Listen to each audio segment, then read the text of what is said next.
మనము పాడుకున్నాం గదా! పశుశాలలో నీవు పవళించినావు, పరమాత్ముడవు నీవు పసిబాలుడవు కావు. సో, ఆయన మన ప్రియుడు.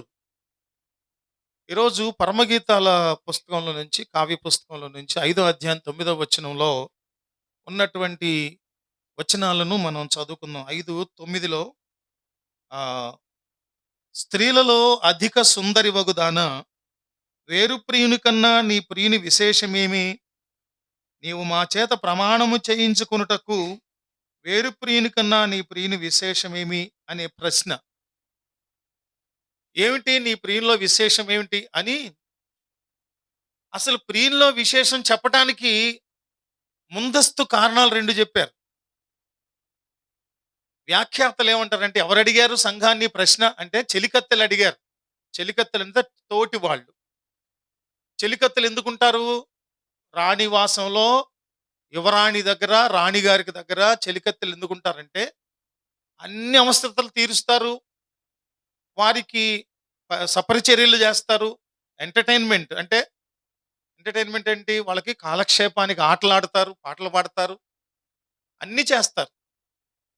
ఇక్కడ చెలికత్తెలనే అర్థం ఏంటంటే పరమగీతంలో తోటి సంఘాలు లేకపోతే తోటి ఆత్మీయతలో ఎదిగేటటువంటి వారి ప్రశ్న. ఏమని అడుగుతున్నారంటే ప్రశ్న, స్త్రీలలో అధిక సుందరి వగుదానా అని పిలిచి, సంబోధించి, వేరు ప్రియుని కన్నా నీ ప్రియుని విశేషం ఏమిటి? ఈ ప్రశ్నలో కొన్ని ఆలోచనలు మనము ఉపోద్ఘాతంగా ధ్యానం చేసుకొని ముందుకు వెళ్ళాలి. వేరు ప్రియుని కన్నా విశేషం ఏంటనే ముందు ఒక సంబోధన ఏంటంటే, స్త్రీలలో అధిక సుందరి వగుదానా. స్త్రీలలో అధిక సుందరి వగుదానా అంటే సంఘము లేకపోతే ప్రియురాలు. ప్రస్తుతం సంఘం అని కాదు గాని, ప్రియురాలు అనగా దేవునికి ఇష్టమైనటువంటి సంఘం. ఈ ప్రియురాలిని గూర్చి పక్కన ఉన్న వాళ్ళు అంటున్న మాట ఏంటంటే, ఓ స్త్రీలలో అధిక సుందరి వగుదాన అంటే చాలా అందగత్తె. వ్యాఖ్యాత అన్న పేరేంటంటే అతిలోక సుందరి. అటెళ్ళిపోమాకండి మీరు. అటెళ్ళిపోకండి. వ్యాఖ్యాత రాసిన మాట. స్త్రీలలో అధిక సుందరి వగుదాన అనే దానికి వ్యాఖ్యాత సింప్లిఫై చేసి చెప్పిన మాట ఏంటంటే అతిలోక సుందరి. అతిలోక సుందరి అంటే అన్ని లోకాలలోకెల్లా లేకపోతే ఈ ఉన్నవారందరిలో కల్లా సౌందర్యవతి. ఎవరు గుర్తించారు ఈ సౌందర్యాన్ని? పిలుస్తున్న వారు గుర్తించారు. ఎవరు?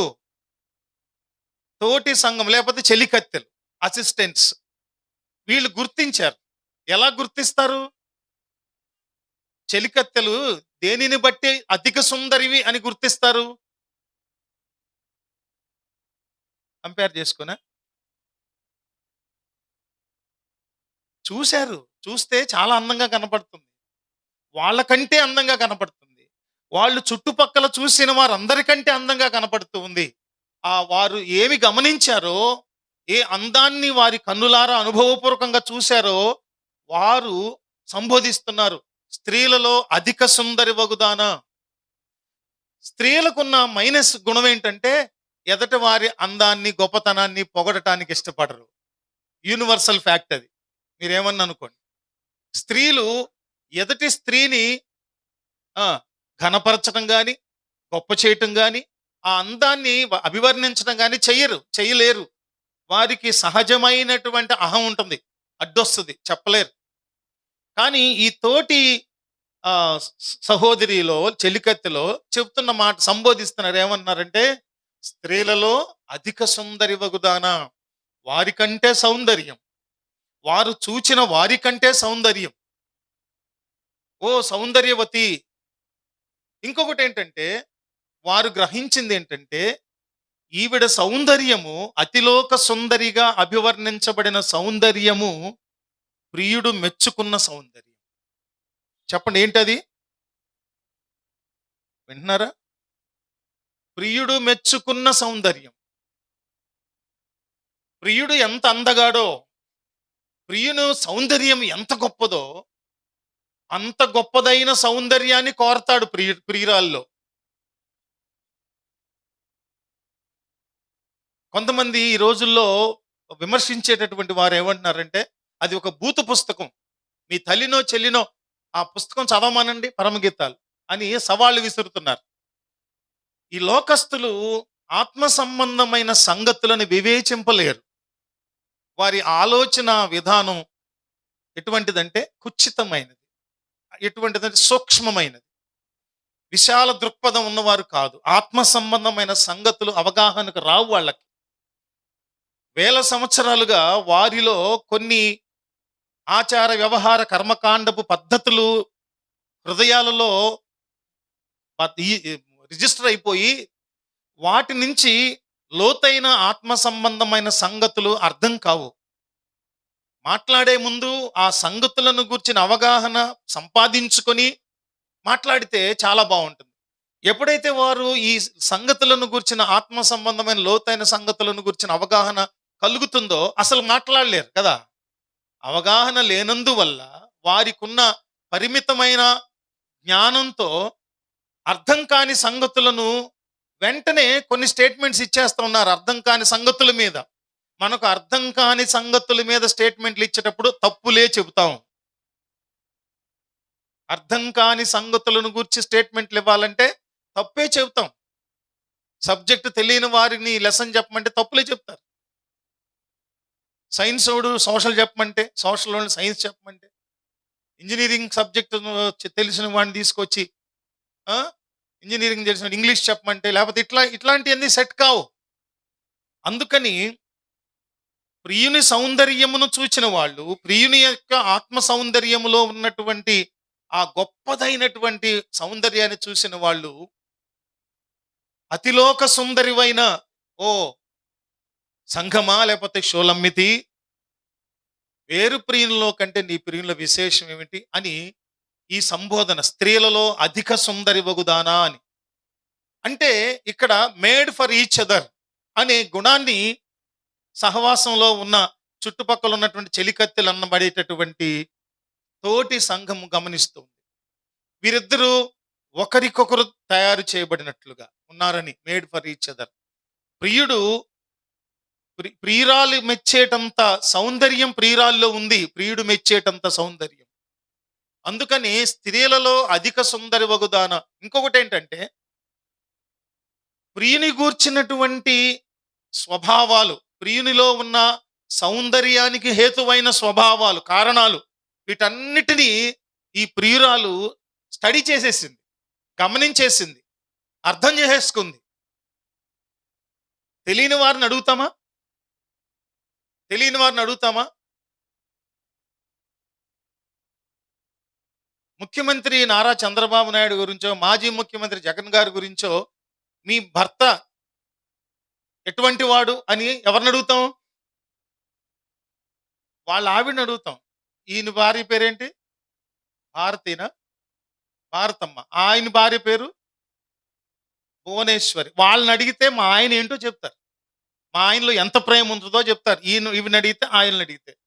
వేరే వాళ్ళని అడిగితే నీ ప్రియుడైనటువంటి నీ భర్త అయినటువంటి అతనిలో ఉన్న ఆత్మ సౌందర్యం, గుణలక్షణాలు, మంచి స్వభావాలు ఏంటో చెప్పమంటే చెప్పలేరు వేరే వాళ్ళు.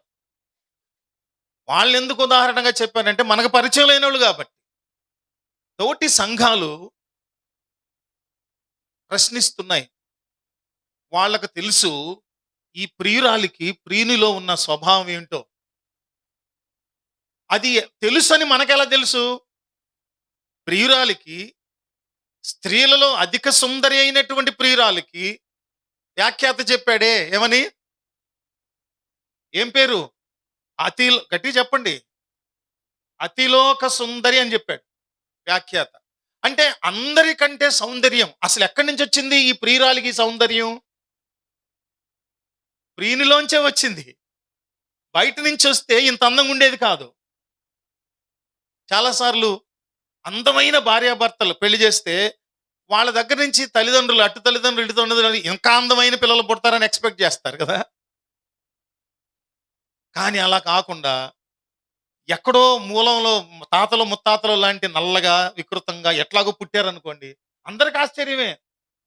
కానీ ఈ ప్రియురాలు ఇంత సౌందర్యంగా ఉంటే గల కారణం ఏంటంటే ఆ ప్రియునిలోంచి వచ్చింది ఈ సౌందర్యం. చంద్రునికి ఎక్కడి నుంచి వచ్చింది ప్రకాశత్వం? మొన్నే చెప్పుకున్నాం. సూర్యుని యొక్క కాంతి చంద్రుని మీద పడినప్పుడు చంద్రుడు ప్రకాశిస్తున్నాడు. చంద్రుడు స్వయం ప్రకాశకుడు కాడు. అట్లాగే మనకి ఏ మహిమ లేదు, సంఘానికి ఏ మహిమ లేదు. కానీ ప్రియుడైనటువంటి యేసయ్యలో, దేవునిలో, వరునిలో ఉన్న సౌందర్యం ద్వారా ప్రియురాలు సౌందర్యవతిగా ఉంది. అది ఎటువంటి సౌందర్యం అంటే అతిలోక సుందరి అన్నంతగా, స్త్రీలలో అధిక సుందరి వగుదానా అని పిలిచింది సంఘం, తోటి సంఘం. ఇంకొకటి ఏంటంటే, ఈ ప్రియురాల్లో ఉన్న సౌందర్యం కానీ, ప్రియునిలో ఉన్న సౌందర్యం కానీ ఆరంభ దినాల్లో పెనవేసుకొని ఉండి ముగింపుకొచ్చేప్పటికీ నా ప్రియురాల సౌందర్యం తగ్గిపోయింది, నా ప్రియుడి సౌందర్యం తగ్గిపోయింది, కాబట్టి నేను సౌందర్యం ఉన్న రోజుల్లో ప్రేమించినంతగా నేను ఇప్పుడు ప్రేమించలేను అని మనుషులు అనుకున్నట్లుగా అనుకోదు. ఈ సౌందర్యం ఎటువంటిదంటే ఎన్నటికీ తగ్గేది కాదు. దేవునికి స్తోత్రం కలుగును గాక. ఎన్నటికీ పలచబడేది కాదు ప్రియుడికి ప్రియురాలికి మధ్య ఉన్న సంబంధం. ఎందుకనంటే ఆ సౌందర్యము తగ్గేది కాదు. ఆ ఆత్మ సౌందర్యము ప్రియునిలో తగ్గేది కాదు, తగ్గదు. ప్రియురాయిల్లో కూడా తగ్గదు. ఎందుకనంటే చూస్తూ ఉంది, ఎదుగుతూ ఉంది, అభివృద్ధి పొందుతూ ఉంది, దేవునితో ఆత్మీయ బంధం పెనవేసుకొని ఇంకా బలపరచబడుతూ ఉంది. విశ్వాసికి దేవునికి మధ్య సంబంధం ఎలా బలపరచబడాలంటే రాకడలో, మహిమలో, పరలోక రాజ్యం చేరే వరకు అది తగ్గేదిగా ఉండకూడదు.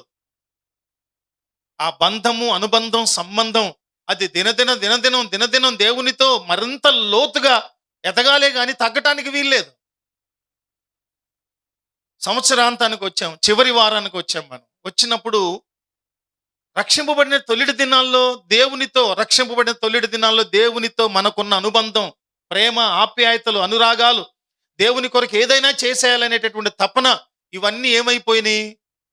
రోజు రోజుకి, నెలలకు, సంవత్సరాలకు అది దిగజారిపోతూ, తగ్గిపోతూ, దేవునితో ఉన్న ప్రేమలు, అనుబంధాలు, ఆప్యాయతలు, దేవుని కొరకైన సమర్పణ, కరువైన, ఖడ్గమైన, హింస అయిన, రాజ్యములైన, అధికారములైన, శాసనములైన క్రీస్తు ప్రేమ నుండి మనలను ఎడబాపనేరవు అనేటటువంటి మాట మన జీవితంలో నెరవేర్చబడాలి. విశ్వాస జీవితంలో సంవత్సరాంతపు వారంలో మనం ఉన్నప్పుడు పరీక్షించుకోవాలి, ప్రియునితో మనకున్న అనుబంధం ఎలాంటిది. స్త్రీలలో అధిక సుందర వగుదానా, వేరు ప్రియుని కంటే నీ ప్రియునిలో విశేషం ఏమిటని ప్రశ్నించటంలో, ఈ ప్రశ్నించే వాళ్ళకి రెండూ తెలుసు. ప్రియునిలో ఎంత సౌందర్యం ఉందో తెలుసు, ఈ స్త్రీలలో అధిక సుందరిగా ఉన్నటువంటి ఈవిడకు ఈ సౌందర్యం ఎక్కడి నుంచి వచ్చిందో తెలుసు. ఎవరిని అడిగినా చెప్పరు ప్రియునిలో ఉన్న విశేషతను. ఈ స్త్రీ ఎవరు అధిక సుందరి అయినటువంటి స్త్రీనే చెప్పగలదు. సంఘం ఎదిగిన సంఘమే చెప్పగలదు ఆత్మీయత గురించి. అందుకే ఆవిడని అడిగారు. రెండవది కూడా సంబోధించారు. ఏంటదంటే, నేను మీ చేత ప్రమాణము చేయించుకొందును. నీవు మా చేత ప్రమాణము చేయించుకొనుటకు 9వ వచనము 2వ పాదం. నీవు మా చేత ప్రమాణము చేయించుకొనుటకు వేరు ప్రియుని కన్నా నీ ప్రియుని విశేషమేమిటి? వేరు ప్రియుని కన్నా నీ ప్రియుని విశేషం. ఏమన్నారంటే, ప్రమాణము చేయించుకోవటం అంటే ఏంటి? నిబంధన చేసుకోవటం, ఒడంబడిక చేసుకోవటం, ఒప్పందం చేసుకోవటం. ఏంటా ఒప్పందం? ఏం చేస్తారండి పెళ్ళిళ్ళలో? ఏం జరుగుతుంది? ప్రమాణాలు జరుగుతాయి. ఒకరిని విడిచి ఒకరు ఉండలేమని ఎన్నటికీ ఉంటాయిగా. అక్కడ ఏమంటాయి ఇవి? ఏంటవి? వాటిని ఏమంటాం?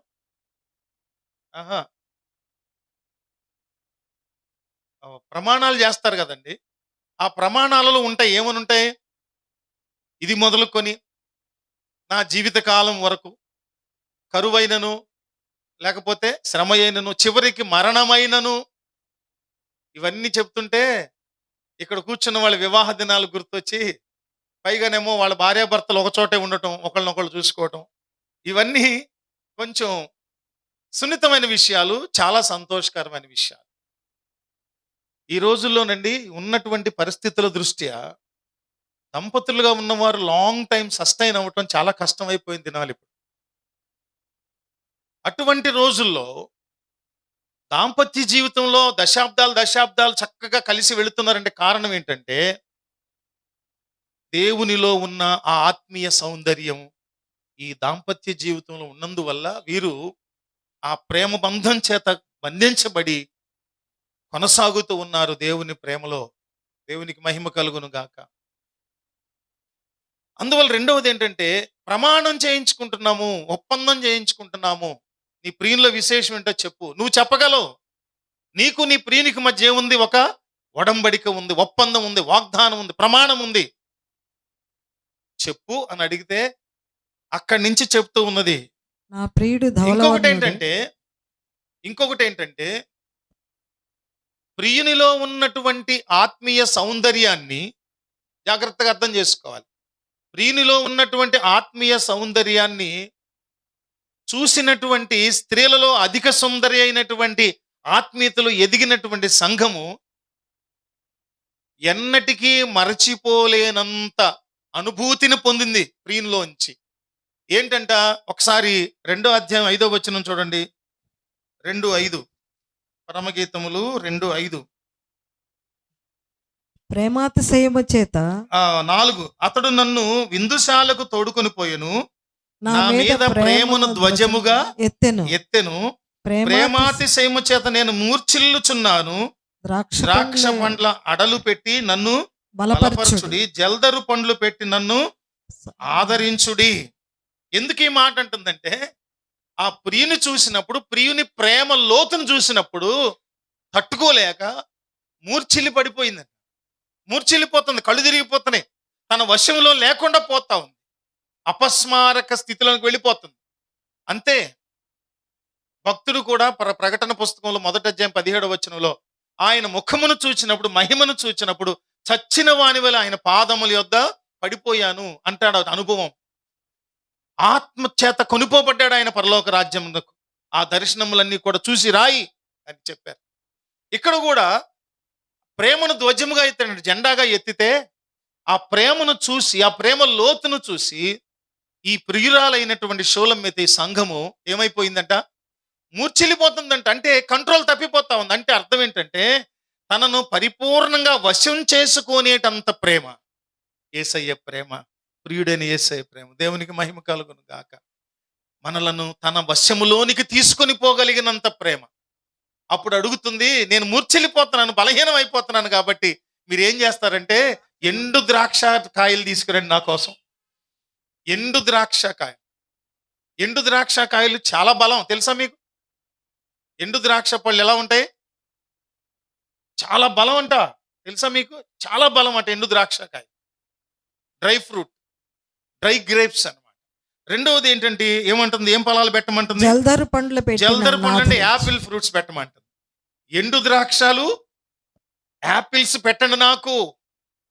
ఎందుకనంటే ప్రియునిలో ఉన్నటువంటి ఆ ప్రేమను అనుభవించడానికి, ఆ ప్రేమ తనలో కూడా ఇముడ్చుకొని తను కూడా అంత ప్రేమ కలిగినటువంటి ప్రియురాలిగా ఉండాలని భౌతికంగా తను ఏమైపోతుంది?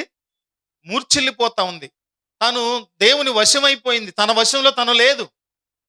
అలాంటప్పుడు నాకు కొంచెం బలం కావాలి. నాకేం కావాలి?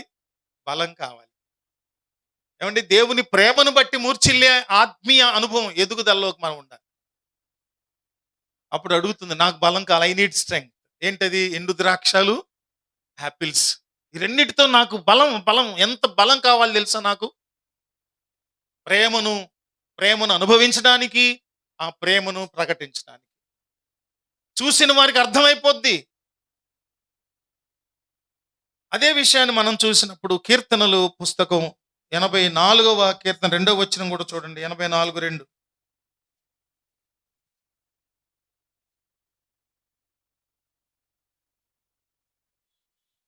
యెహోవా ఆవరణములను చూడవలెనని నా ప్రాణమే ఎంతో ఆశపడుచున్నది. అది సొమ్మసిల్లుచున్నది. జీవము గల దేవుని దర్శించుటకు నా హృదయమును నా శరీరమును ఆనందంతో కేకలు వేయుచున్నది. నా శరీరమును, నా ప్రాణమును, నా హృదయమును దేవుని సన్నిధిని చూడాలని, దేవుని ప్రసన్నతను చూడాలని దేవుని మందిరములో ఏంటది? కేకలు వేయుచున్నది. ఏమైపోతుందంటే తన ప్రాణము సొమ్మసిల్లిపోతా ఉంది, అంటే మూర్చిల్లిపోతా ఉంది. చాలాసార్లు మనం పడిపోవటం మనకు తెలిసే జరుగుతుంది. చాలాసార్లు మనకు తెలియకుండానే మనం పడిపోతాం. మనకు తెలియకుండానే మనం పడిపోతాం. మొన్న చెప్పానా? తెలుసా? చాలా మందికి తెలీదు. ఆ మధ్య కాలం ఏం జరిగిందంటే, ఒక 15 రోజుల క్రితం, 20 రోజుల క్రితం ఏం జరిగింది? నేను పొద్దుటే అటు నుంచి కొత్త వెస్ట్ ఫ్లైఓవర్ మీద నుంచి వస్తున్న కారు లేదు. నిద్ర సరిగా లేదు. గ్లాసులు మూసేసి ఉంది, బానే ఉంది. దూరం నుంచి నాకు టోల్ గేట్ కనపడతా ఉంది. ఇంకా ఓపెన్ చేయలేదు టోల్ గేట్. కనపడుతున్నప్పుడు కొంచెం ఊపిరి అందనట్టుగా అనిపించి, సఫకేటింగ్ అనిపించి గ్లాసెస్ తీస్తే చల్లగాలి వస్తుంది. నాకు ఒక్కసారి కునుకొచ్చినట్టు అనిపించింది. ఎప్పుడైనా నిద్ర వస్తే పక్కన ఆపేస్తా నేను. లేదు, ఇంతవరకు అసలు డ్రైవింగ్ అనేది ఆరంభించాక అలా కునుకు పడలా. ఒకసారి వచ్చింది, ఆపుకున్నా. రెండోసారి ఎప్పుడు నిద్ర వచ్చిందో తెలియదు. డామ్మని సౌండ్ వచ్చాక మెలుకువ వచ్చింది. ఏమైంది, ఇది లెఫ్ట్‌కి వెళ్ళి, లెఫ్ట్ గోడ ఉంటది కదా బారుగా మొత్తం, ఆ చివరి నుంచి ఈ చివరి వరకు బ్లాక్ అండ్ వైట్ కలర్ వేసి దాన్ని గుద్దుకొని ఆగింది. ఆగిపోలే ఇంజిను. చూసా, మెలుకువ వచ్చింది. ముందు ఏమీ లేవు, వెనక ఏమీ లేవు, మొత్తం ఖాళీ రోడ్డు. వెంటనే దేవునికి స్తోత్రం చేసి ఆపి కారు, లేచి వెనకాల నీళ్లుంటే మొహం కొట్టుకొని మళ్ళీ బయలుదేరి క్షేమంగా వచ్చేసా. నాకు తెలియలే. మనకు తెలియకుండా మూర్ఛిల్లి పడిపోయే అనుభవం వచ్చినప్పుడు మనం ఏం చేయాలి? ఏం చేయాలి చెప్పండి? వేరే వారి వశంలోనికి వెళ్ళాలి. మూర్ఛిల్లి పడిపోయేటప్పుడు వారి వశంలోకి వెళ్ళిపోవాలి. అంటే ఆ పడిపోయేదేదో ఆయన గుండెల మీద, యేసయ్య గుండెల మీద పడిపోవాలి. అది ఆయన మీద ఆధారపడిపోవాలి. అందుకే కేకలు వేయాలి, సమస్యల్ని పడిపోతున్నా నేనంటుంది ఆ సంఘం. 119వ కీర్తన 81వ వచనం కూడా చూస్తే, 81వ వచనం, 119, 81.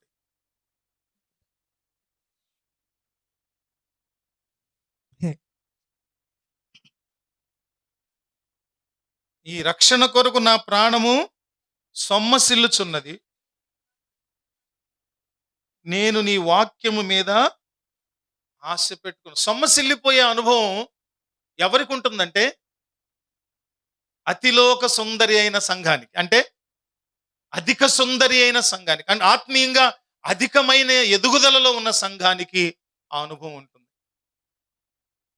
ఇలాగా ప్రేమాతిశయము చేత మూర్ఛిల్లిన అనుభవం ఉన్నది కనుకనే ఆ ఒకసారి చూడండి, 4వ అధ్యాయంలో కూడా, 4 5 కాదు, పరమగీతంలోనే మనం చదువుకున్న 5వ అధ్యాయానికి ముందు ఆ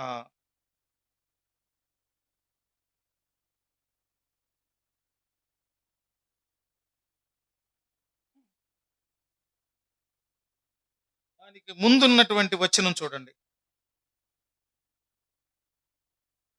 5 నుంచి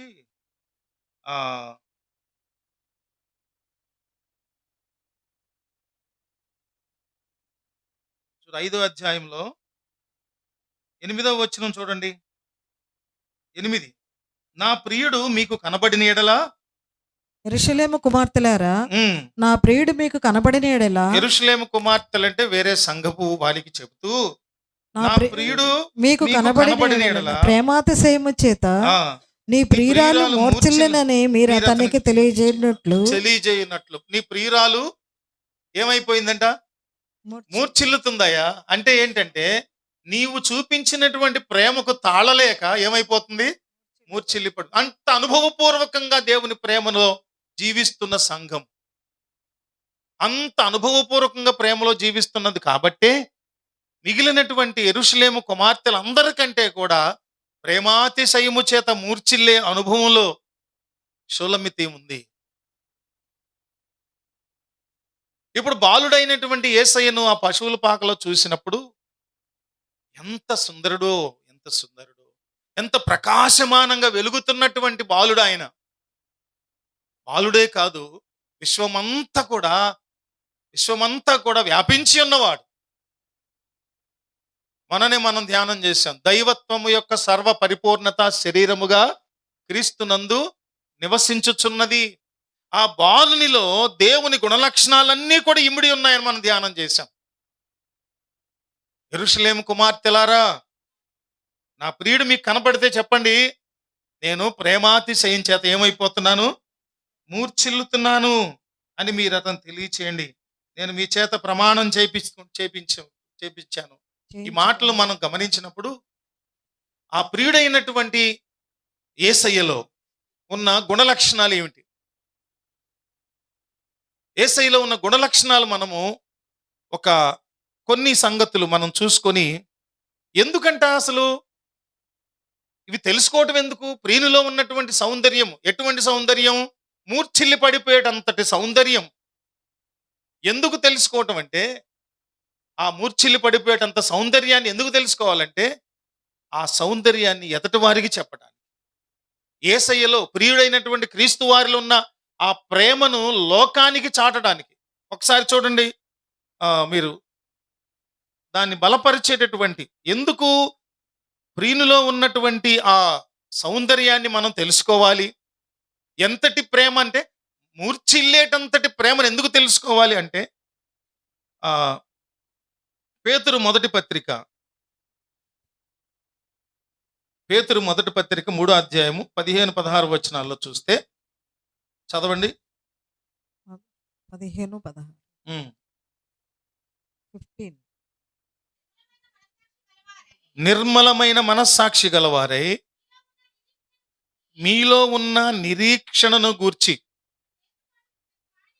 మిమ్ములను హేతువడుగు ప్రతివారికిని సాత్వికముతోను భయముతోను సమాధానము చెప్పుటకు ఎల్లప్పుడూ సిద్ధముగా ఉండి, చూడండి, మీ హృదయముల యందు క్రీస్తును ప్రభువుగా ప్రతిష్ఠించుడి. అప్పుడు మీరు దేని విషయమై దుర్మార్గులను దూషింపబడుదురో దాని విషయమై క్రీస్తునందున్న మీ సత్ప్రవర్తన మీద అపనింద వేయువారు సిగ్గుపడుదురు. అర్థమైందండి? ఎందుకు ప్రియుని కూర్చున్నటువంటి ఆ మూర్ఛిల్లి పడిపోయేటంత సౌందర్యాన్ని తెలుసుకోవటం అనుభవపూర్వకంగా అంటే, దాన్ని లోకానికి చాటడం. ఎలా చాటాలంటున్నాడు ఆయన? నిర్మలమైన మనస్సాక్షి గలవారై మీలో ఉన్న నిరీక్షణ. ఏంటి ఆ నిరీక్షణ మనకుంది? వరునిగా ఆయన వస్తారు. వధువైన సంఘాన్ని ఆయన మహిమ అలంకారాలతో అలంకరించి, మత్య శరీరాన్ని తీసివేసి మహిమ అలంకారంతో చేసి ఆయన పెండ్లి విందులో మనలను తీసుకువెళ్ళిపోతారనేటటువంటి నిరీక్షణ. యేసయ్య మన కొరకు అక్కడ నివాసాలు సిద్ధపరుస్తున్నారు అనే ప్రపంచ క్రైస్తవ నిరీక్షణ ఏదైతుందో, ఆ నిరీక్షణను గూర్చి మిమ్మును హేతువు అడుగు ప్రతివానికి. ఎందుకు మీకు ఈ నిరీక్షణ ఉంది? ఆ నిరీక్షణ కలిగి ఉండటానికి ఏంటి కారణం అని అడిగితే ఎవరైనా వాళ్ళకి ఎలా చెప్పాలంట? మనము సాత్వికముతోను భయముతోను సమాధానము చెప్పుటకు ఎల్లప్పుడూ సిద్ధముగా ఉండాలంటే, ప్రియుడైన యేసయ్యలో ఉన్నటువంటి మనలను మూర్ఛిల్ల చేసేటంతటి ప్రేమను మనం ఏం చేయాలి? ప్రకటించాలి, అనుభవం పూర్వకంగా తెలుసుకోవాలి. యెరూషలేము కుమార్తెలారా, నా ప్రియుడు కనపడితే చెప్పండి, నేను మూర్ఛిల్లి పడిపోతున్నాను. ఆయన ప్రేమాతిశయము చేత నేను మూర్ఛిల్లి పడిపోతున్నాను. ఇవి చదివినప్పుడు 1990లోనే అప్పుడైనా రాసింది పాట. ఎంత సుందరుడమ్మా శూలమ్మితి. ప్రశ్న: ఎంతో సౌందర్యశీలుడు నేనమ్మితి. వేరు ప్రియుని కన్నని ప్రియునిలో విశేషమేమిటి? వేరు ప్రియుని కన్నని ప్రియునిలో విశేషమేమిటి? ప్రేమాతిశయము చేత నేనిలా మూర్ఛిల్లి పడిపోవటం అంటే అంతకు మించినటువంటి పరాకాష్ట అనుభవం లేదు. ఇంకేమైనా ఉందా? ఆ అనుభవం మనందరము రక్షింపబడిన మొదటి దినాల్లో ఎంతుందో, ఆయన రాకడొచ్చినా మన పోకడొచ్చినా అప్పటి వరకు మూర్ఛిల్లేటంతటి దైవ ప్రేమను అనుభవిస్తూనే ఉండాలి. మానవ స్వభావ సహజంగా కోపాలు, ద్వేషాలు, ఈర్ష్యలు, పగలు, ప్రతీకారం వస్తుంటే రానివ్వద్దు దగ్గరికి. ఆయన సారూప్యతలోనికి మనం మార్చబడాలి. ఆయనలో ఉన్నటువంటి ఆ ప్రియుడైనటువంటి ఆయన చూచిన వెంటనే మూర్ఛిల్లే అనుభవం రావటానికి, వేరు ప్రియుని కంటే నీ ప్రియునిలో విశేషం ఏమిటని అడిగినప్పుడు యెరూషలేము కుమార్తెలు అక్కడ వివరణ చెప్తూ ఉన్నది షోలమ్మితి. ఏమని చెప్తుందంటే 10వ వచనం దగ్గర నుంచి చెప్తా ఉంటుంది. ఏమని చెప్తూ ఉంటది? నా ప్రియుడు నా ప్రియుడు ధవళవర్ణుడు, రత్నవర్ణుడు. 10,000 మంది పురుషులలో అతని గుర్తించవచ్చును. ఈ 2 వచనాల్లోనే 2 గంటల ప్రసంగం చేయొచ్చు. ధవళవర్ణుడు ఎలా అయిపోయాడంట? రక్తవర్ణుడుగా అయిపోయాడు. సిలువలో బలియాగముగా అర్పించబడినప్పుడు దాని వెనుక ఉన్నటువంటి ఆంతర్యం. 10,000 మంది పురుషులలో అతని గుర్తింపవచ్చును. అతని శిరస్సు అపరంజి వంటిది. అతని తల వెంట్రుకలు కాకపక్షముల వలె కృష్ణవర్ణములు. అతని నొక్కులు నొక్కులుగా కనబడుచున్నవి. అతని నేత్రములు నదీ తీరముల యందుండు గువ్వల వలె కనబడుచున్నవి. ఆ 16వ వచనం వరకు ఆ ప్రియుని సౌందర్య వర్ణన కనబడుతుంది. ఆ భౌతికంగా కనబడేటటువంటి వర్ణన వెనుక ఎన్నో లోతైన ఆధ్యాత్మిక సత్యాలు ఇమిడి ఉన్నాయి. దేవునికి స్తోత్రం కలుగునుగాక. ఆ ప్రియునిలో ఉన్నటువంటి విశేషాలను గూర్చి, ఆయన ప్రత్యేకతను గూర్చి మనము ధ్యానం చేయాలి. కొద్ది నిమిషాలు మనకున్నటువంటి ఆ 15 నిమిషాల్లో మనం ఈ ప్రియునిలో ఉన్న విశేషతను మనం ధ్యానం చేద్దాం. మొదటిది ఏంటంటే ఆయన జన్మ ప్రత్యేకం. నీ ప్రియునిలో విశేషం ఏంటమ్మా అని బయట వాళ్ళు అడిగి చదివామే పేతురు మొదటి పత్రికలో. చెప్పాలి మనం. ఎలా చెప్పాలి? సాత్వికముతోను, భయముతోను, వినయంతోను చెప్పాలంట. అంటే బాబాయ్ చెప్తారా తర్వాత కాదు. మీరు మూర్ఛిల్లేటంత ప్రేమను మీ మీద చూపిస్తున్నటువంటి మీ ప్రియుడు, మీ దేవుడు, మీ నాయకుడు, మీ సృష్టికర్త అయిన ఆ దేవునిలో ఉన్న ప్రేమ విశేషత ఎంత ప్రేమో ఒకసారి చెప్పరా అని అడిగితే ఎవరైనా మనం చెప్పాలి. మన నిరీక్షణకు ఉన్నటువంటి కారణం ఏంటో చెప్పాలి. మన సహవాసంలో ప్రియునితో, దేవునితో ఉన్న ఆ చెలిమి, ఆ సహవాసం, ఈ స్నేహం యొక్క గొప్పతనం ఏంటో అడిగిన వాళ్ళకి చెప్పాలంటే నెంబర్ 1 ఆయన జన్మ ప్రత్యేకమైంది. ఆయన జననం ప్రత్యేకమైంది. యెషయా పుస్తకం 7వ అధ్యాయము 14వ వచనంలో చూసినప్పుడు ప్రభువు తానే ఒక సూచక క్రియ మీకు చూపించును, ఆలకించుడి. కన్యక గర్భవతి అయి కుమారుని కనును, అతనికి ఇమ్మానుయేలను పేరు పెట్టబడదని ప్రవచనాత్మకంగా చెప్పబడినటువంటి రీతిగా మత్తయి సువార్తలో గబ్రియేలు దూత ద్వారా చెప్పబడ్డాడు. యేసు క్రీస్తు అని పేరు. వారి వారి పాపములను ఆయన విడిపించును గనుక ఆయనకు ఇమ్మానుయేలను పేరు. దేవుడు మనకు తోడు అని అర్థము. ఆయన జన్మ ప్రత్యేకమైంది. పురుష స్త్రీ సంయోగం వల్ల పుట్టినవాడు కాదు ఆయన. ఆయన పరిశుద్ధాత్మ వలన గర్భము ధరించినటువంటి వాడు. దేవదూత గాబ్రియేలు చెప్పాడు. ఏమని చెప్పాడంటే, ఇదిగో నీవు పరిశుద్ధాత్మ, నేను పురుషుని ఎరుగనిదాననే అనే ప్రశ్నలో నీవు పరిశుద్ధాత్మ వల్ల గర్భం ధరిస్తావు. జన్మ ప్రత్యేకమైంది. ఆయన జన్మ ఎటువంటిదండి? ప్రత్యేకమైంది. ఆయన రాజాంతఃపురంలో పుడతారని అనుకున్నటువంటి జ్ఞానులకు పశువుల పాకలో పరును పెట్టడం చూసారే, అది ప్రత్యేకమైంది. ఆయనను చూపించడానికి దేవుడే ఒక తారను ఏర్పాటు చేశారే, ఆయన జన్మ ప్రత్యేకమైంది. ప్రపంచంలో ఎవరు అంటే అప్పటికి ఆ నూతన నిబంధనలు 400 సంవత్సరాల ఆ మౌన చీకటి యుగం తర్వాత దూత ప్రత్యక్షత ఫస్ట్ జరిగింది గొర్రెల కాపర్లకు, గొల్లలకు కాదు. అర్థం చేసుకోండి. చాలా మంది క్రిస్మస్ మాటల్లో గొల్లలు గొల్లలు గొల్లలను రాస్తున్నారు. నీ గొల్లలు, యాదవులు, వాళ్ళు వీళ్ళు కులాలు ఈ దేశానికి ఉన్నాయండి. మన దేశంలో ఉన్న ఈ కుల వ్యవస్థ బయట లేదు. అందుకని వాళ్ళని గొర్రెల కాపర్లు అనాలి, గొల్లలు అనకూడదు. ఎంతమంది రాసేస్తున్నారో గొల్లలు గొల్లలు.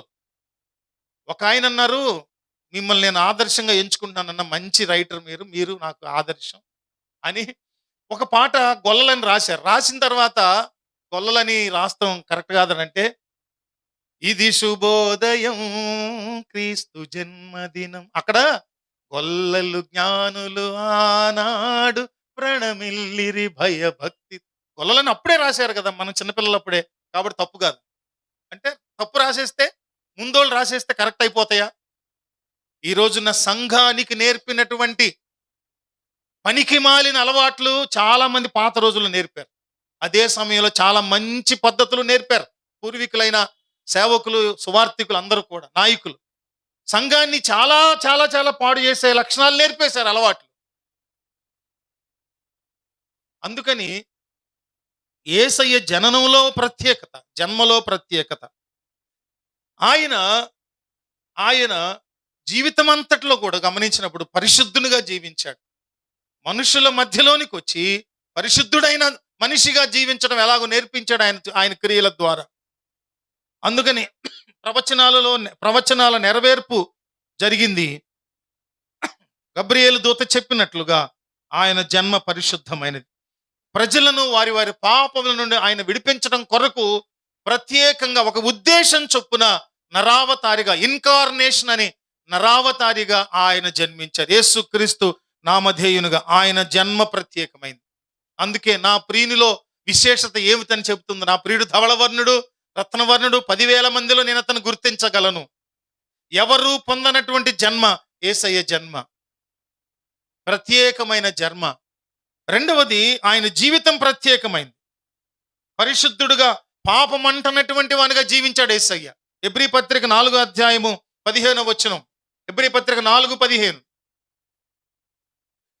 మన ప్రధాన యాజకుడు మన బలహీనతల యందు మనతో సహానుభవము లేనివాడు కాడు గాని సమస్త విషయములోను మన వలనే శోధింపబడినను ఆయన పాపము లేనివాడుగా ఉండెను. ఆయన జీవితం ప్రత్యేకమైనది. ఇది దానికి ఆధారం. ఈ వచనం హెబ్రీ పుస్తక రచయిత రాసినటువంటి మాట. ఏమంటున్నాడు ఆయన? మన ప్రధాన యాజకుడు. యేసుక్రీస్తు ప్రభులో 3 గుణాలు ఉన్నాయి: రాజు, ప్రవక్త, యాజకుడు. ఆయన యాజకునిగా, ప్రధాన యాజకునిగా మన బలహీనతల యందు మనతో సహానుభవం లేనివాడు కాడు ఆయన. అర్థమవుతుందా మీకు? జీవితంలో ప్రత్యేకమైన వాడు, జన్మలో ప్రత్యేకమైన వాడు. రెండవది, సమస్త విషయములోను మన వలనే శోధింపబడినను ఆయన పాపము లేని వానిగా ఉండెను. 1 పేతురు 2:22 చూసినప్పుడు ఆయన పాపము చేయలేదు. పేతురు భక్తుడు చెప్తున్నాడు. పెద్ద శిష్యుడైనటువంటి పేతురు భక్తుడు చెప్తున్న మాట ఏంటంటే, ఆయన పాపము లేనివాడుగా, ఆయన నోట ఏ కపటమును కనబడలేదు. ఆయన జీవితం ప్రత్యేకమైంది. నా ప్రియుడు ఎటువంటి వాడంటే, జన్మలో షోలమితి అక్కడ చెప్పింది, ఇప్పుడు మనం చెప్దాం. మన ప్రియుడు ఎటువంటి వాడు? జన్మలో ప్రత్యేకత కలిగిన వాడు, జీవితంలో ప్రత్యేకత కలిగిన వాడు. ఆ తర్వాత కొరింథీయులకు రాసిన 2వ పత్రిక 5:21 చూచినప్పుడు, ఎందుకనగా మనం ఆయన యందు దేవుని నీతి అగునట్లు పాపమెరుగని ఆయనను మన కోసరము పాపముగా చేశాను. పాపము లేనివాడు ఆయన. పాపి కాదు, ఆయన పాపముగా మార్చబడ్డాడు. ఎవరి పాపము? మన పాపము నిమిత్తము ఆయన పాపముగా మార్చబడ్డాడు. అందుకని ఆయన జీవితం ఎటువంటిదంటే పవిత్రమైన. హెబ్రీ పత్రిక 7:26 చూచిన పవిత్రుడును, చూడండి, పవిత్రుడును, నిర్దోషియు, నిష్కల్మషుడును, పాపులలో చేరక ప్రత్యేకముగా ఉన్నవాడును, ఆకాశ మండలము కంటే మిక్కిలి హెచ్చైన వాడునైన ఇట్టి ప్రధాన యాజకుడు మనకు సరిపోయిన వాడు. దేవునికి స్తోత్రం కలుగును గాక. ఆయన తగినవాడు. సరిపోయినవాడు అంటే అర్థం ఏంటి? తగినవాడు. అందువల్ల మనం గమనించాల్సింది ఏంటంటే, మన ప్రియుడు జన్మలో ప్రత్యేకం కలిగిన వాడు, జీవితంలో ప్రత్యేకత కలిగిన వాడు. మూడవది, ఆయన బోధ ప్రత్యేకమైంది. దేవునికి స్తోత్రం కలుగును గాక. యేసయ్య బోధించినట్లుగా ఎవ్వడు ఎన్నడూ బోధించలేదు. ప్రజలకు అర్థం కావాలని, పామరులైన వారికి, పండితులైన వారికి అర్థం కావాలని ప్రతి బోధలోనూ కొన్ని ఉపమానములను జోడించి సుస్పష్టంగా వారికి అర్థమయ్యేటట్లు చెప్పారు. ఆయన బోధలోని ప్రధాన ఉద్దేశం ఏంటంటే, దేవుని రాజ్యమును ప్రకటించటం, దేవుని రాజ్యమును ప్రచారం చేయటం, దేవుని రాజ్యమును పరిచయం చేయటం ఆయన ఉద్దేశం. దేవుని రాజ్యము ఇలా పోల్చబడింది, అలా పోల్చి, ఇలా పోల్చి చెప్పి అందరికీ అర్థమయ్యేటట్లుగా ఆయన బోధించాడు. అందుకని మనం గమనించ లూకాసు వార్త 4:22 చూసినప్పుడు, లూకాసు వార్త 2:22 చూస్తే 4:22 అప్పుడు అందరూ చదవండి. ఆయనను గూర్చి సాక్ష్యమిచ్చుచు జాగ్రత్త వినండి ఈ మాటలు. ఆయన నోట నుండి వచ్చిన దయగల మాటలకు ఆశ్చర్యపడి ఈయన యోసేపు కుమారుడు కాడా అని చెప్పుకొనుచూ ఉన్నారట. ఆయన నోట నుండి వచ్చినటువంటి ఏ మాటలు అవి? దయగల మాట. ఆ దయగల, ఎప్పుడైనా గమనించండి, కఠినమైనటువంటి మాట మనిషిని లోబడేటట్లు చెయ్యదు, కానీ దయగల మాటలు ఎటువంటి బండమొండి హృదయం కలిగిన వాళ్ళనైనా మార్చుతుంది. దయతో పాటు దీర్ఘశాంతం కలిగిన మాటలు, క్షమించే మాటలు, ఓర్పుతో కూడిన మాటలు, సహనంతో కూడినటువంటి మాటలు చెప్పారు యేసయ్య. వ్యభిచారంలో పట్టబడిన స్త్రీని తీసుకొచ్చినప్పుడు కూడా ఆయన ఏం చెప్పాడు? అమ్మా, నేను నిన్నేమీ శిక్ష విధించను, ఇక మీద నువ్వు పాపము చేయకుండా వెళ్ళు అని చెప్పినటువంటి వారు ప్రభు. అంత మాత్రమే కాదు, శాస్త్రులు, అధికారులు, ఇంకా మిగిలిన వాళ్ళని చూసినప్పుడు వాళ్ళ యొక్క అక్రమమైనటువంటి ప్రవర్తనను గూర్చి, మత ఛాందస ప్రవర్తనను గూర్చి యేసుక్రీస్తు అధికారము కలిగిన వాళ్ళని బోధించాడు. ఎలా బోధించాడు ఆయన? అధికారం, అథారిటేటివ్గా ప్రీచ్ చేశాడు. ఎప్పుడైనా చెప్తాను, ఒకటే గుర్తుపెట్టుకోండి. ఒక వ్యక్తి ఒక ఆలోచనను, ఒక దిద్దుబాటు మాటను, ఖండించే మాటను, బుద్ధి చెప్పే మాటను అధికారికంగా చెప్తున్నాడంటే అర్థం ఏంటి తెలుసా? అతను పాటిస్తున్నాడు కాబట్టి. ఈ రోజుల్లో పాపమును అధికారికంగా ఖండించేటటువంటి బోధలు లేకపోవట కారణం ఏంటంటే ప్రజలను దేవుని దగ్గరకు ఆకర్షించటం లేదు. ఉపదేశకులు, సేవకులు ప్రజలను దేవుని దగ్గరికి ఆకర్షించకుండా కేవలం సేవకుల దగ్గరకు, సేవకుల కుటుంబాల దగ్గరకు ఆకర్షించుకుంటున్నారు. పెద్ద తప్పు జరుగుతుంది. స్వస్థత కావాలని అడిగితే రా నేను ప్రార్థన చేస్తాను అంటున్నాడు, కానీ నువ్వు నీలో విశ్వాసమును పెంపొందింప చేసేటట్లుగా చేసి నీ ప్రార్థన ద్వారా నీకు స్వస్థత కలిగేటట్లు చేయటం లేదు. విశ్వాసిలో స్వస్థత కావాలంటే వారిలో విశ్వాసాన్ని పెంపొందింపజేసే బోధ చేయాలి నువ్వు.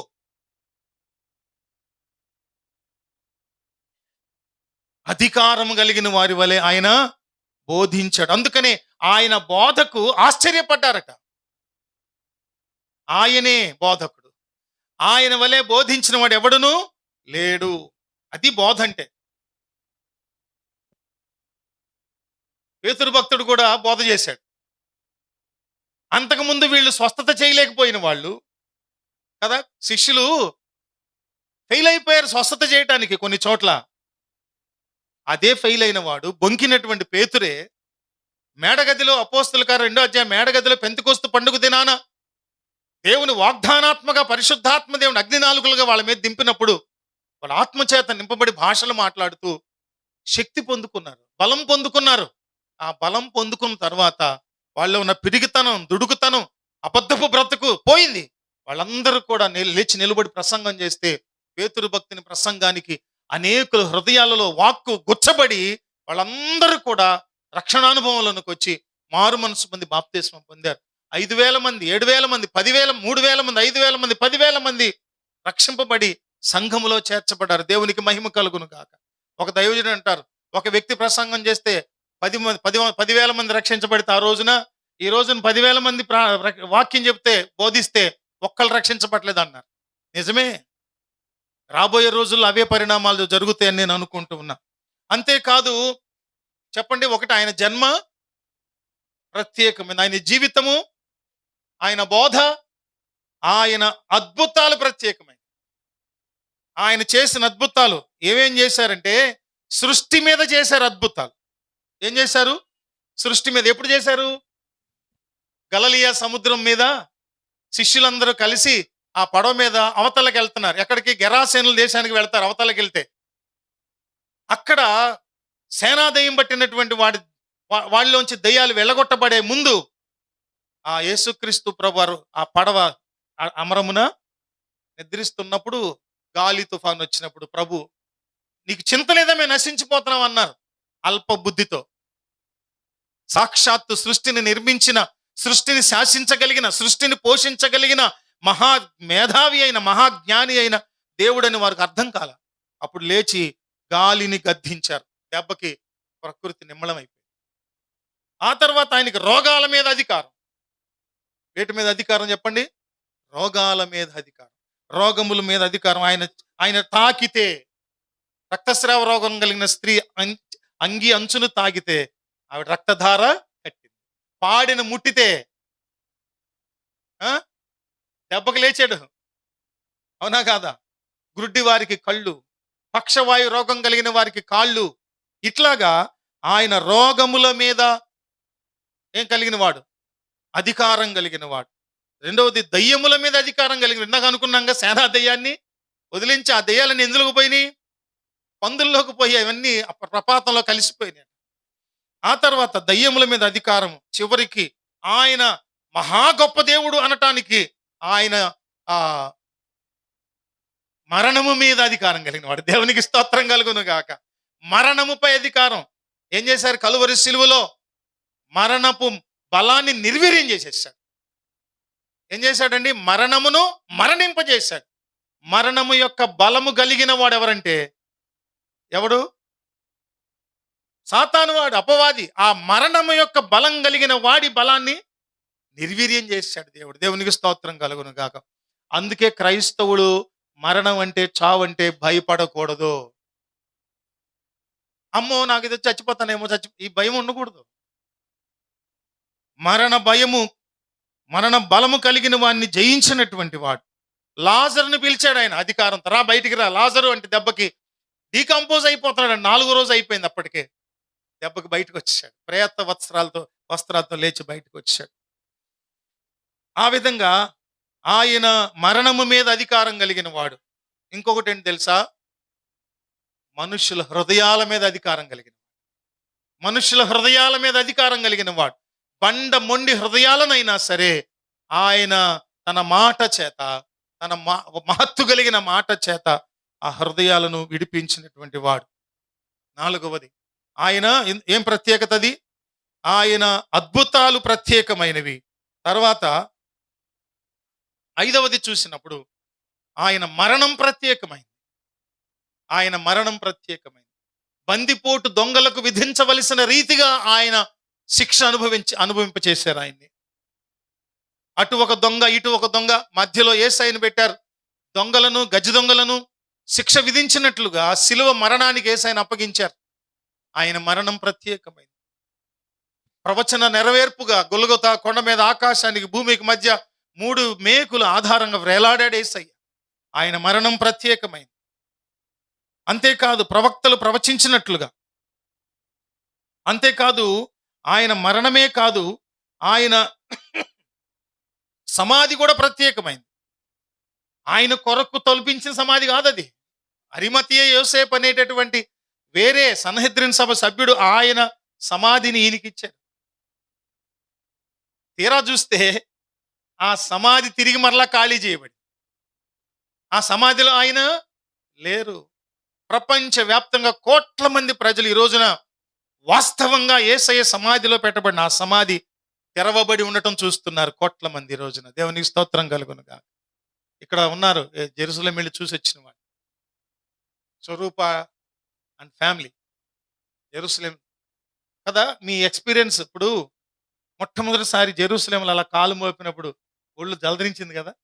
ఆ అనుభవమే వేరు. ఆయన నడయాడిన స్థలం, కొన్ని పాటలు రాయటానికి ప్రభు సహాయం చేశారు జెరూసలేం గురించి, అక్కడ పాడారు. అందుకనే ఆయన సమాధి తెరవబడింది. ఆయన యొక్క మరణం ప్రత్యేకమైంది. ఆయన మరణం ప్రత్యేకమైంది. ఆ తర్వాత ఆయన పునరుత్థానం ప్రత్యేకమైంది. 6వది, నా ప్రియుడు ధవళవర్ణుడు రత్నవర్ణుడు అని చెప్పినటువంటి సమయానికి అది ప్రవచనమే, కానీ యేసయ్య జీవితం నెరవేరిందా? నెరవేరలా. కానీ ఇప్పుడు మనము నెరవేర్చబడిన ప్రవచనాలు, నెరవేర్చబడిన ప్రియుడైన యేసయ్యలో ఉన్న గుణాలను మనం ధ్యానం చేస్తున్నాం. ఆ ప్రకారంగా ఆయన పునరుత్థానం ప్రత్యేకమైంది. ఎందుకనంటే మరణించి సమాధిలో పెట్టబడిన ఆయన 3వ దినాన సజీవునిగా, పునరుత్థానునిగా తిరిగి లేచినటువంటి విధానం. లోకములో ఎవరూ కూడా అలా లేచిన వాళ్ళు కాదు. అపోస్తుల కార్యంలో 1వ అధ్యాయంలో 11వ వచనంలో మనం చూస్తాం. అక్కడ ఇద్దరు దూతలు చెప్పారట. ఏమని చెప్పారు? గలిలయ మనుష్యులారా మీరెందుకు నిలిచి ఆకాశం వైపు చూచుచున్నారు? మీ యొద్ద నుండి పరలోకమునకు చేర్చుకొనబడిన ఏ రీతిగా పరలోకమునకు వెళ్ళుట మీరు చూచి ఏ రీతిగా పరలోకానికి వెళ్ళుట మీరు ఆ చూచుచున్నారు, రీతిగానే ఆయన తిరిగి వచ్చునని వారితో చెప్పాను. కాబట్టి ఆయన యొక్క ఆ పునరుత్థానం ప్రత్యేకమైంది. చిట్ట చివరిలో 7వది ముగింపులో ఆయన రాకడ ప్రత్యేకమైంది. మొదటి రాకడలో బాలునిగా దీనునిగా తగ్గించుకొని, ఎలాగా మరియా యోసేపు అనే పేద ఇంట పుట్టాడు ఆయన. కానీ పేద ఇంట పుట్టాడు కానీ ఏ వంశంలో పుట్టాడు? దావీదు వంశములో పుట్టాడు.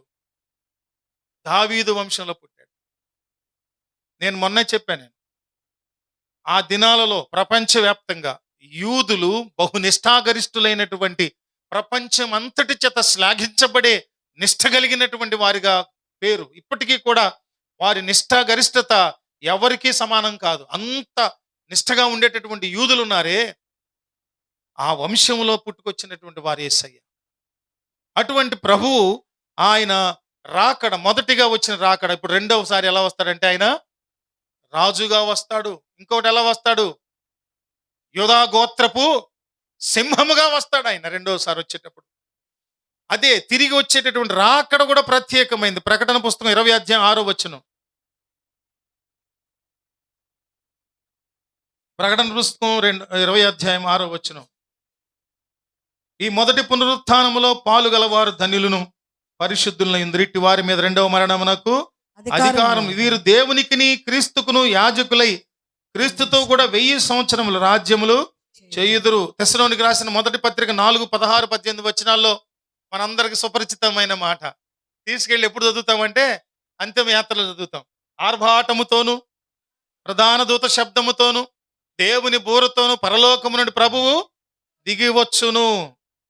క్రీస్తునందు మృతులైన వారు మొదట లేస్తారు. ఆ మీదట సజీవులైండు మనము వారితో కూడా ఏకముగా ప్రభువుని ఎదుర్కొన్నట్టు ఆకాశ మండలమునకు మేఘము మీద కొనిపోబడదము. కాగా మనము సదాకాలము ప్రభువుతో కూడా ఉంటాము. ఆయన యొక్క చివరిగా ఇంకోటి ఏంటంటే ఆయన రాజ్యము ప్రత్యేకం. పరలోక రాజ్యము ప్రత్యేకమైంది. పరిశుద్ధులే ఉంటారు అక్కడ. అదే సమయంలో నరకం కూడా ప్రత్యేకమైందేనా? ప్రత్యేకమైందే. అక్కడ ఆ పెట్టిన కట్టెలు కాలి ఆరిపోదమంట. గ్యాస్ అయిపోద్ది, ఆరిపోద్ది కదా. కానీ అక్కడ ఏది అక్కర్లేదు. ఆ అగ్నిగుండం తయారు చేయబడిందే కాల్చడానికి. ఎప్పుడు యుగయుగాలు వేదన వేదన వేదన. అది ప్రత్యేకమైంది. అంతకు మించి పరలోక రాజ్యము చాలా ప్రత్యేకమైంది. సో మన ప్రియునిలో విశేషత తెలిస్తే ఆయన అన్నింటిలోనూ ప్రత్యేకమైన. మరి ఆయన మన ప్రియుడుగా ఉన్నప్పుడు ప్రియుని కాంతి పడి కదా మనందరం మహిమ స్వరూపులుగా ఉన్నాము ఈ భూమి మీద.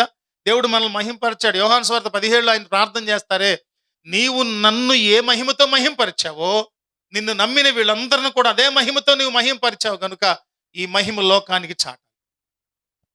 అర్థమవుతుందండి? ఈ మహిమను ఎలా ఏం చేయాలి మనము? యెరూషలేము కుమార్తెలు మనం ప్రశ్నిస్తే ఎవరైనా నీ ప్రియుల్లో విశేషం ఏంటంటే చెప్పాలి. ఏమనంటే ఈ లక్షణాలు చెప్పాలి. నా ప్రియుడు ప్రత్యేకం. అందరూ నిలబడి ప్రార్థన చేసుకుందాం.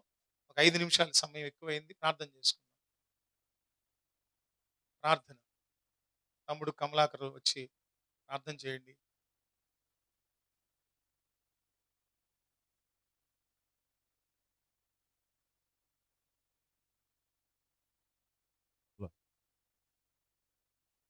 ప్రార్థన చేసుకుందాం. దయచేసి దినము చెప్పబడినటువంటి వాక్యమును ఒకసారి హృదయంలో మనము ధ్యానించుకుందాం.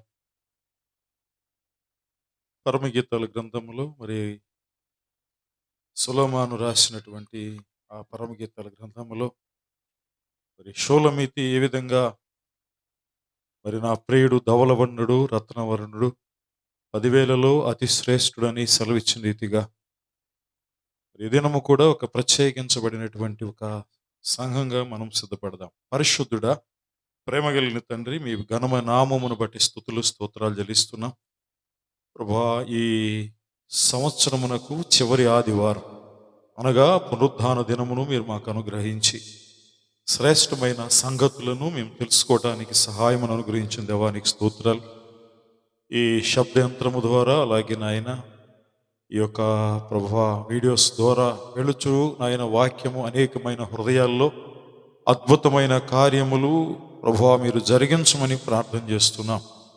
నిజమేనైనా షోలమీతి ప్రభువా నేను నల్లనదాననైనను సౌందర్యవంతురాలనని సెలవిచ్చిన రీతిగా నిజమే ప్రభువా సిద్ధపడినట్లుగా అయా ప్రియుడైనటువంటి మీ కొరకు ప్రభువా ఈ దినాల్లో ఉన్న సంఘము సిద్ధపడినటువంటి సంఘంగా, వధువు కలిగినటువంటి సంఘంగా, మహిమ కలిగినటువంటి సంఘంగా ప్రభువా ఈ ఓపెన్ హెవెన్స్ వర్షిప్ని మీరు ఆరాధనను అయా మీరు సిద్ధపరచమని ప్రార్థన చేస్తున్నాం. అలాంటి షూలమితుల వలె ప్రభువా ఇక్కడ అనేక మందిని మీరు లేవనెత్తమని అయా ఈ దినము చెప్పినటువంటి వాక్యము వారి హృదయాల్లో స్థిరపరచమని కోరుచున్నాం. కృప చూపించి కార్యము జరిగించండి. అలాగే నాయన ప్రియుల్లో ఉన్నటువంటి విశేషాల గురించి తెలియజేస్తూ అయా నాయన కొన్ని ప్రభువా 7 అంశములు అయా మీలో ఉన్న ప్రత్యేకతలను జ్ఞాపకం చేసినట్లుగా మేము చూస్తున్నాం. ఆయన ఆ యొక్క ఎత్తబడేటువంటి సంఘానికి అలాగే నాయన ప్రభువా మీరు ఈ డిసెంబర్ నెలలో అయా మీరు నాయన లోకరక్షకుడుగా మీరు పుట్టినటువంటి శుభ సందర్భాన్ని జ్ఞాపకం చేసుకుంటూ చక్కటి వాక్యమును మేము జ్ఞాపకం చేసుకునేటువంటి భాగ్యమును మీరు ఈ రాత్రి వేళ మాకు అనుగ్రహించారు. అయా అట్టి కృపలో మేమందరం ముందుకు వెళ్ళడానికి సహాయం చేయండి నాయన. స్తోత్రాలు నాయన. ప్రభువా ప్రత్యేకంగా నాయన మీ యొక్క జన్మము ప్రత్యేకించబడినది, అలాగే మీ జీవితము కూడా ప్రత్యేకించబడినది, అలాగే మీ బోధ కూడా ప్రత్యేకించబడినది, అలాగే మీ అద్భుతాలు కూడా ప్రత్యేకించబడినవి, అలాగే నాయన మీ మరణము ప్రత్యేకించబడినది, అలాగే మీ యొక్క పునరుద్ధానము కూడా ప్రత్యేకించబడినది, అలాగే నాయన మీ యొక్క రాకడ కూడా ప్రత్యేకించబడి ఉన్నది. కనుక అలాంటి శ్రేష్టమైనటువంటి సంగతులను ప్రభువా ఆనాడు షూలమితి తెలియజేసిన రీతిగా ఈ దినము నాయన మీ దాసుని ద్వారా చక్కటి సందేశము విని ఉంటుండగా వినగలిగిన చెవులు, గ్రహించే మనస్సును, అవలంబించవలసినటువంటి జీవితాలను ఈ రాత్రి వేళ మా అందరికీ మీరు దాయిచ్చేయండి. ఎందుకంటే అయా మీరు దొరుకు కాలమునుందే మిమ్మల్ని గట్టిగా పట్టుకోవాలి కనుక ఇవి కడవరి దినాలు, చివరి దినాలు, దుర్దినాలు.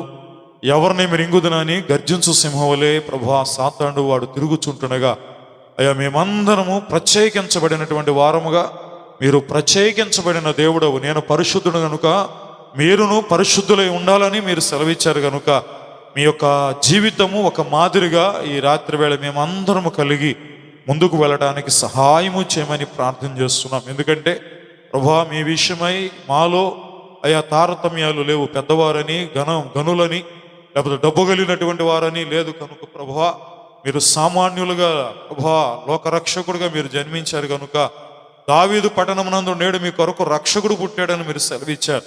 కనుక మీలో రక్షణ ఉన్నది. కనుక రక్షణ మేము పొందుకోవడానికి మీలో ఆత్మ సంబంధమైనటువంటి వారిగా ముందుకు వెళ్ళడానికి సహాయం చేసి మీ దాసుని ప్రభువా మీరు మరుగుపరిచి ఇంకా అనేకమైన స్థలములలో బలంగా వాడుకోమని ప్రార్థన చేస్తున్నాం. ఎందుకంటే అయా ఈ చక్కటి మాటలు అయా మీ లేఖనాలు సెలవిస్తున్నారు.